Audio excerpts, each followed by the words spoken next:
자, 김건희 배우설이 계속 나오는 것은 지금 이제 속보로 나오는 소식도 좀 이어서 보겠습니다. 비상계엄 전 국무회의를 5분 만에 끝을 냈다고 합니다. 대한민국에서 비상계엄을 하는데 국무회의를 소집해서 국무회의 의결을 해야 되면 이거는 반드시 국무회의 의결 사안에 자필 사인을 해야 되지 않습니까? 예. 이걸 5분 만에 했다. 절대 다수의 참석자, 11명의 참석자 대부분은 사전에 이게 뭐 때문에 국무회의가 소집되는지 모르고 갔다는 거 아니에요.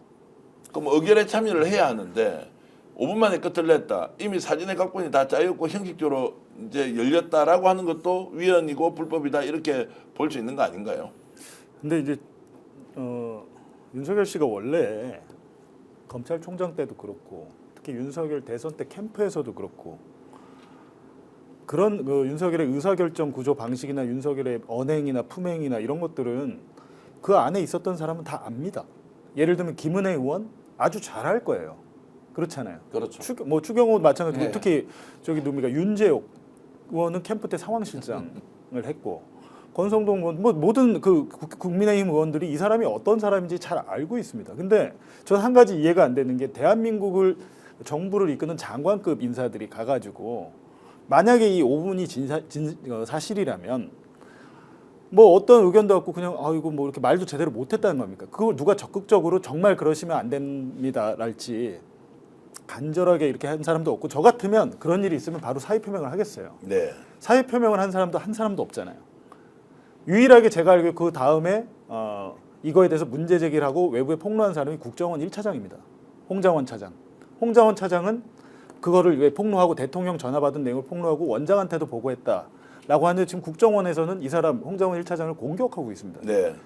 이 사람이 이상한 사람이야. 이재명한테 전화 나한테 하라 그랬어.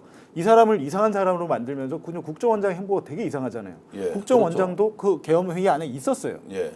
그리고 우려를 표했습니다. 자기는. 그리고 반대한 사람은 2명 정도 있었습니다. 이게 국정원장 워딩입니다. 이게 KBS와 인터뷰한. 근데 우려를 표했는데 무엇에 대해서 우려를 표현지가 없어요. 네. 이게 되게 중요한 지점입니다. 예를 들면 계엄 비상계엄을 선포하려면 조건이 몇 가지 있잖아요. 국가 비상사태가 맞냐? 예. 라고 하면 국가 비상사태라는 것은 정말 저 북한이 우리를 쳐들어오려고 하냐? 아니면 사회적으로 어떤 세력들이 뭐 전복을 하려고 하냐? 이런 판단을 할 때 거기서 국무회의에서 맞습니다라고 그런 상황이 있습니다라고 확인해주는 위치는 딱 3명 있습니다. 국정원장, 국방부 장관, 행안부 장관이에요. 네. 근데 이 사람이 아니 별일 없습니다. 평온한 상태예요.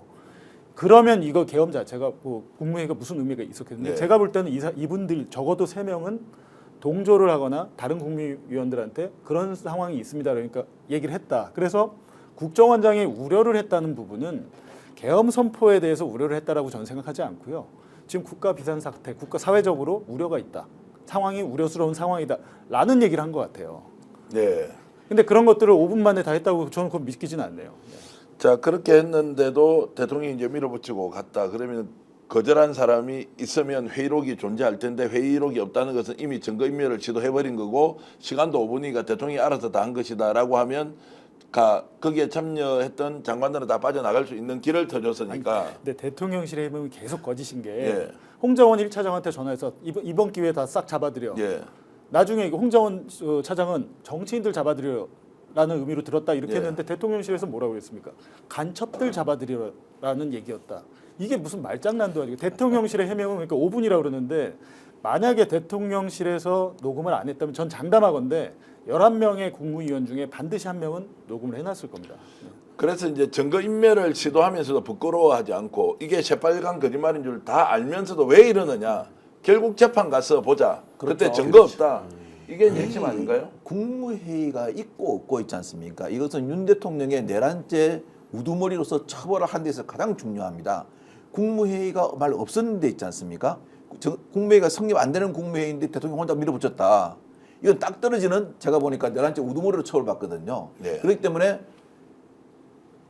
거기 있던 장관들이 지금 국무회의가 없었다고 함부로 뭐 5분에다 함부로 말할 수 없는 게 함부로 말해버리면은 대통령을 갖다가 내란죄의 우두머리로 딱 지목하는 게 돼버립니다. 네. 딱 떨어져 버리면 후퇴할 길이 없거든요. 그러니까 자꾸 말을 흐리는 건데요. 제가 보기로는 이런 상황 정도면 누군가 한 명은 핸드폰으로 녹음을 했거나 하는 경우가 있었을 겁니다.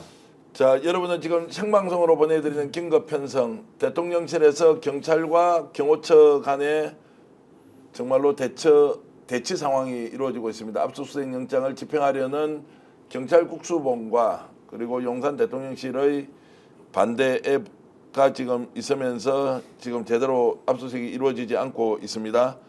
그리고 지금 속보 들어온 거 하나 더 말씀을 좀 드리겠습니다. 자, 대통령실에서 실제로 국무회의가 열렸는데 그 자료가 없다는 거 하나. 두 번째는 시간이 5분밖에 걸리지 않았다라고 하는 것이 지금 전해지고 있는데 과연 이것이 어떤 의미인지 여러분들과 함께 계속 따져봐야 할 것 같습니다.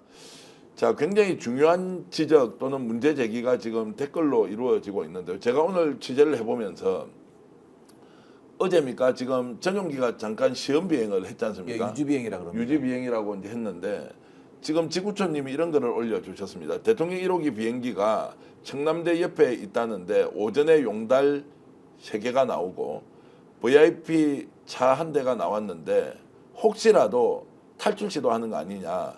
그리고 김건희 동생이 말레이시아에 있고 언니는 미국에 있는데 도망가는 거 아니냐라고 이제 하는데 오늘 제가 취재 과정에서 들었던 것이 용산 주변에 지금 차량 이동이 굉장히 많다. 뭔가 실어 나를 수도 있다. 증거인멸일 수도 있고 그리고 각종 선물 또는 좀 심하게 이야기하면 불법적인 무엇을 바깥으로 반출할 수 있는 것 아니냐. 충분히 시도할 수 있다. 이거 지금 경계 감시해야 하는데 대한민국 언론들 다 풀려서 그거 좀 찾아봐야 되는 거 아니냐라는 얘기를 하고 있습니다. 저 어떻습니까? 좀 과하게 제가 좀 반응을 하는 겁니까? 제가 다른 거는 몰라도 그 대표님 말씀하는 건데 다른 건 몰라도 이거 선물 같은 거 있지 않습니까? 예. 김건희가 선물 받으면 최은순 모친이 이제 관저 옵니다. 제가 알기로는 이 람바 등록이 돼 있는 것 같아요. 네. 예, 관저에. 해서 선물 같은 경우에는 최은순이 다 가져갑니다. 그래서 친인척들한테 다 나눠준다. 그거는 제가 취재해서 확인했습니다. 아니 예. 그 디올백 같은 경우는 이명수 기자 돌려줘야 되는 거 아닌가요? 무혐의 끝났는데. 예, 뭐 아니 그게 뭐 국가 기록물로 아니 돼 그게 있다. 아니라 이미 제가 뭐 알기로 비싼 이명수 데 기자가 주문했다. 예. 사비로 산 거예요. 그것도 예. 없는 돈에 통장 사비를 털어서. 그거예요. 그 대통령 기록물 보존다 그러지 않습니까? 네.